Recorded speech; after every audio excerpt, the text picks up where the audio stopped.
পাগলপুর নামে এক গ্রাম ছিল। সেই গ্রামে রামু নামে এক দরিদ্র লোক বাস করত। তার নিজের বলতে ছিল তার অসুস্থ মা।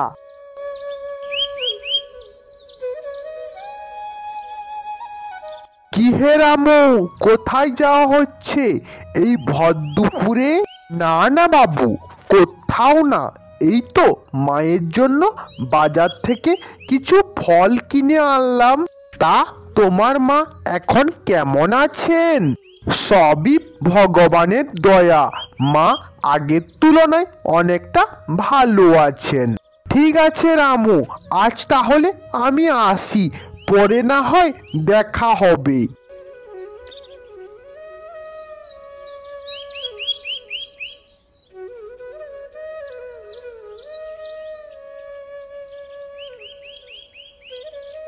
মা মা এখন কেমন লাগছে?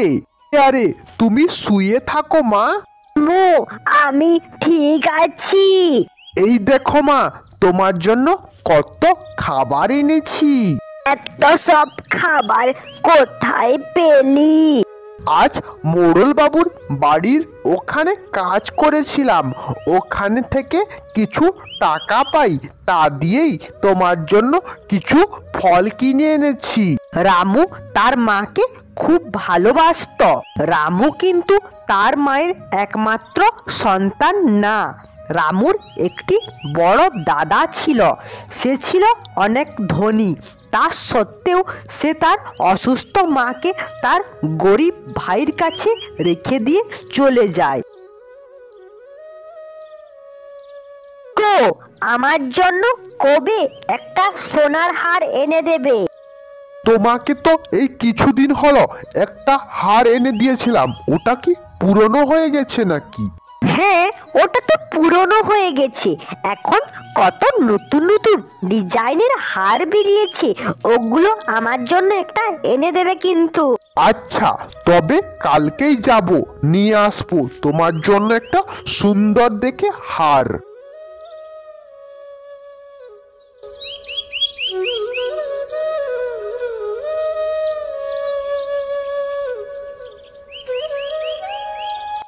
ইহে নরেন, কোথায় যাওয়া হচ্ছে? তো বাজারের দিকে, বউর জন্য কিছু গয়না কিনতে হবে, তার জন্যই যাচ্ছি। তুমি এখানে বউকে গয়না দিচ্ছ, আর সেদিকে তোমার ভাই তোমার অসুস্থ মাকে চিকিৎসা করানোর জন্য হিমশিম খেয়ে যাচ্ছে। তাতে আমার কি? মা যখন তার ছোট্ট ছেলেকে ভালোবাসে, তো সে দেখবে না তো কে দেখবে?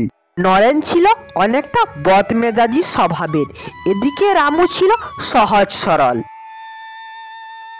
কিছুদিন পর হঠাৎ রামুর মা খুব অসুস্থ হয়ে পড়েন।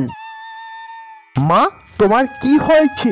চোখ খোলো মা, তোমার কি হয়েছে? এখন আমি কি করি? তাহলে কি দাদাকে গিয়ে একবার ব্যাপারটা বলবো? না না, ও আমাকে সাহায্য করবে না, আমাকেই যা করার করতে হবে।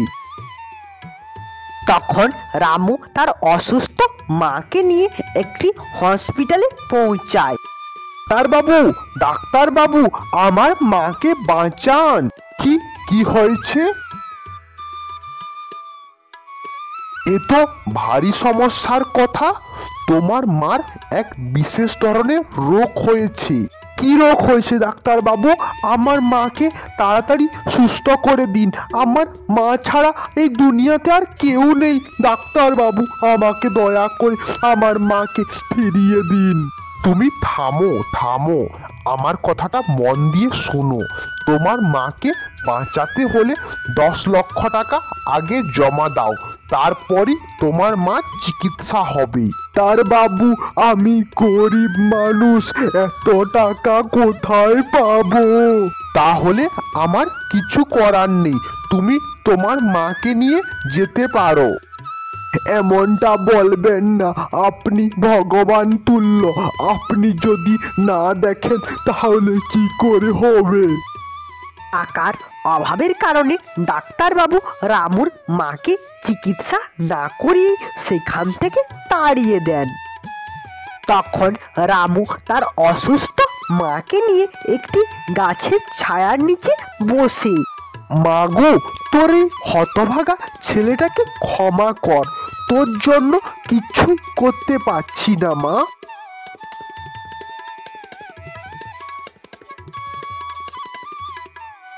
রামুর এমন দুঃখ দেখে স্বয়ং ভগবান শ্রীহরি রামুর কাছে আসেন এক বৃদ্ধার রূপ নিয়ে।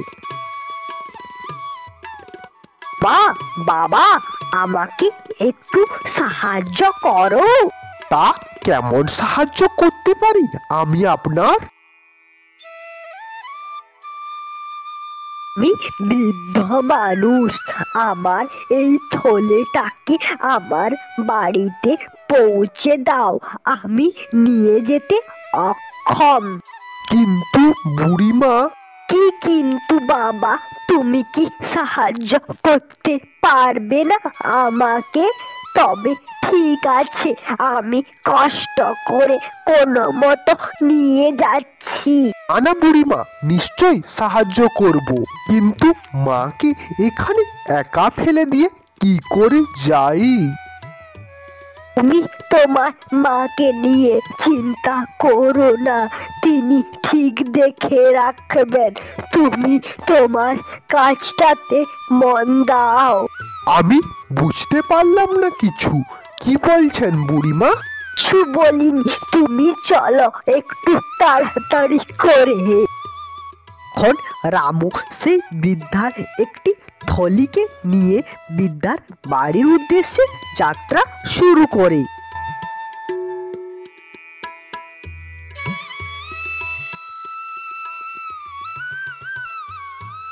এই আপনার থলে বুড়িমা, এখন আমি চললুম। কিছু জল খাওয়ার খেয়ে করে না হয় যাও। না না বুড়িমা, অন্য কোনো দিন, ওদিকে মা একা আছে। কে বলেছে তোমার মা একা আছে বলে?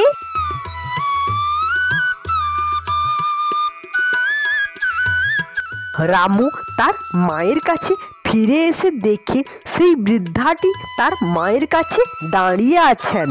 রামু কিছু বুঝে ওঠার আগেই সেই বৃদ্ধাটি কোথায় যেন অদৃশ্য হয়ে যান। তখন রামুর চোখ কপালে উঠে যায় সেই বৃদ্ধ মহিলাটিকে দেখে। কে আপনি?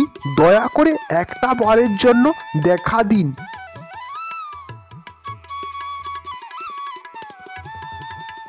রামু আমি, যে অন্যের সাহায্যের জন্য এগিয়ে যায়, আমি স্বয়ং তাকে রক্ষা করি। প্রভু আপনি ধন্য, প্রভু আপনার এই মহিমা। হাজার হাজার বছর তপস্যা করার ফলেও কেউ আপনার দর্শন পায় না, আর আমার মতো এই অধমকে আপনি দর্শন দিয়েছেন। আমি ধন্য প্রভু, আমি ধন্য। যে স্বচ্ছ মনে কামনা বাসনা ছাড়া আমাকে স্মরণ করবে, আমি নিশ্চয়ই তাকে সাহায্য করব।